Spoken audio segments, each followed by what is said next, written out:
कि गुरुजी 5 ऐसे महापाप बताइए जिन पापों की कोई मुक्ति ना हो। कुछ लोग कहते हैं कि कुछ ऐसे पाप होते हैं जिन पापों का कोई काट ना हो। तो 5 ऐसे पाप बताइए जिसका कोई काट ना हो, जिसका कोई भक्ति दया धर्म से कोई मुक्ति ना मिल सके। हमें उन पापों को बताइए जो भूल करके भी नहीं करना चाहिए। बड़ा सुंदर प्रश्न है कि 5 ऐसे महापाप बताइए जिसकी कोई मुक्ति ही ना हो, जिसकी मुक्ति हो ही ना, कभी नहीं हो सकती है, बहुत भीषण मुक्त दंड मिलता है। देखिए 5 ऐसे पाप मैं बताता हूं जिसमें से आपको कभी नहीं मिलेगी। सर्वप्रथम शास्त्र में कहा गया है कि पहला पाप बताया गया है गर्भवती स्त्री की हत्या।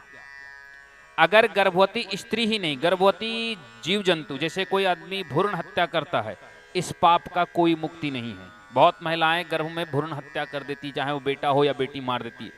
वो नारी घर में अश्वमेध यज्ञ भी कर ले, उसकी मुक्ति सुनिश्चित नहीं होगी। इसके कई जगह प्रमाण मिलते हैं। जब कंस को कहा जाता है चारूड़ के द्वारा कि आप देवकी के गर्भ में ही इसके संतान को खत्म कर दीजिए, तो कंस कहता है कि नहीं, अगर गर्भ में संतान को खत्म कर देंगे तो इस पाप का मुक्ति नहीं है। दसम स्कंद श्रीमद् भगवत महापुराण में कि उस समय कंस उसे महापाप से संबोधन करता है कि यह महापाप है एक गर्भवती स्त्री की हत्या करना। यानी जिसे असुर खुद महापापी होता है, सोचिए महापापी के लिए जो महापाप है वो कितना बड़ा महापाप होगा। तो प्रथम स्थान पर रखा गया है गर्भवती स्त्री के साथ किया गया महापाप, अर्थात गर्भवती स्त्री की गई हत्या सबसे बड़ा पाप बताया गया है। दूसरा कृतज्ञता, अर्थात यहाँ लक्ष्मण जी का एक उदाहरण आता है कि लक्ष्मण जी जब सुग्रीव जी के पास क्रोध में जाते, जब सुग्रीव जी को राज्य मिल जाता है, राम जी दिला देते हैं बाली को वध करके, तब लक्ष्मण जी वहां कहते हैं बाली से, सुग्रीव से कि सुनो सुग्रीव, ब्रह्मा जी कहते हैं कि कृतज्ञता का कोई क्षमा नहीं है। कृतज्ञ मनुष्य को कभी कोई पाप, कोई कर्म से मुक्ति नहीं पा सकता, उसका उस पाप का कोई क्षय करने का है ही नहीं।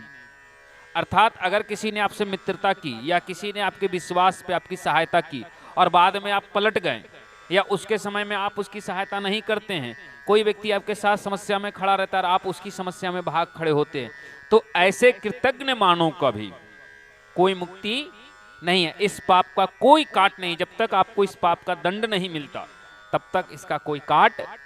ये 2 ऐसे भीषण पाप हैं, महापाप हैं। अब कुछ ऐसे पाप हैं जिसकी क्षमा योग्य भी है, जैसे गौ हत्या। गौ हत्या अगर अपराध से हो जाए, गलती से हो जाए तो क्षमा है। अगर गौ हत्या जानबूझ करके हो जाए तो उस अपराध की क्षमा हो सकती है, लेकिन थोड़ी कठिन है। और इसका उदाहरण भी श्रीमद् भगवत महापुराण में मिलता है कि एक राजकुमार थे जिन्होंने गलती से शेर के जगह में गाय को तलवार से काट देते हैं, तो उन्हें ऋषि महात्मा श्राप दे देते कि तुम शूद्र बन जाओ, और फिर वो तप करके ध्यान करके फिर अपनी क्षत्रियता को प्राप्त करते और वो मुक्ति प्राप्त करते हैं। अर्थात अपराधिक गलती से गौ हत्या अगर हो जाए तो उस अपराध पे मुक्ति है। गलती से, जानबूझ करके मैं बात नहीं करूं, लेकिन जानबूझ करके की गई गौ हत्या क्षमा नहीं होती है। उसे इस जन्म में नहीं तो आप अगले जन्म में जरूर भुगतेंगे। चौथी चीज, 3 हो गई, चौथी चीज कहा गया है शिशु का और वृद्ध का हत्या। शिशु और वृद्ध इन दोनों की भी हत्या का कोई क्षमा नहीं है, मुश्किल है, क्षमा इनकी बहुत कठिन है।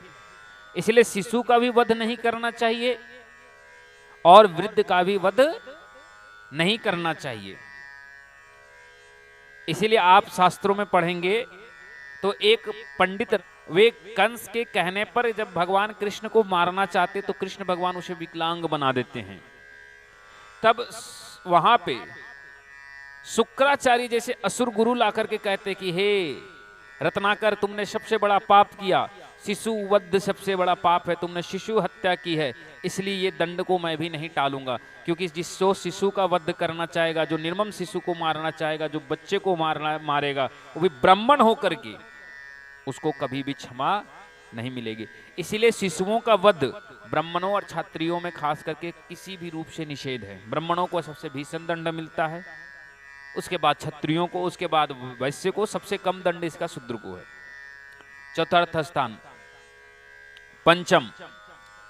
पंचम स्थान कहा गया है किसी सती नारी का अपमान करना। अगर कोई नारी सती हो या पतिव्रता हो, या कोई नारी आपके साथ संबंध ना बनाना चाहती और आप उसके बाय फोर्स, जिसे हम बलात्कार कहते हैं, ऐसे अपराध का भी कोई क्षमा नहीं है, कोई क्षमा नहीं है।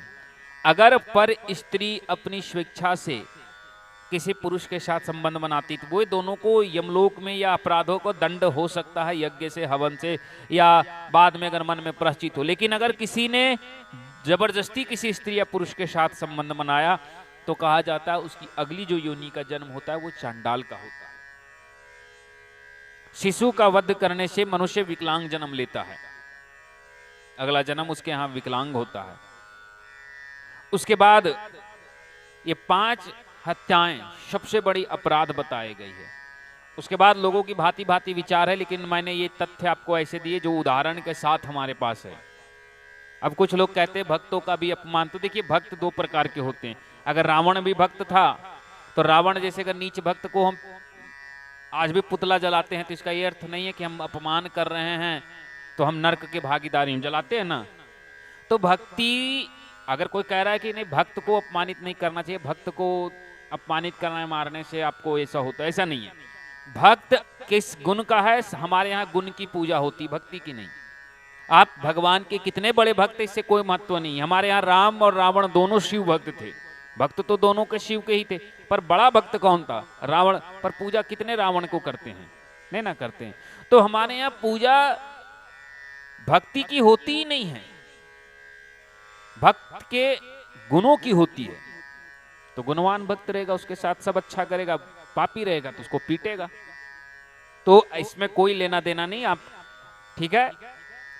तो इस प्रश्न को जान लीजिए कि अगर पापी भक्त हो तो वो भी कुटने लायक होती है, उसमें कोई दोष नहीं है अगर उसका अपमान किया जाए तो। लेकिन ये 5 ऐसे प्रमुख पाप हैं जिसे कभी नहीं करना चाहिए, भूल करके भी नहीं। ठीक है, राधे श्याम। और कोई प्रश्न? ठीक है, भेजिए।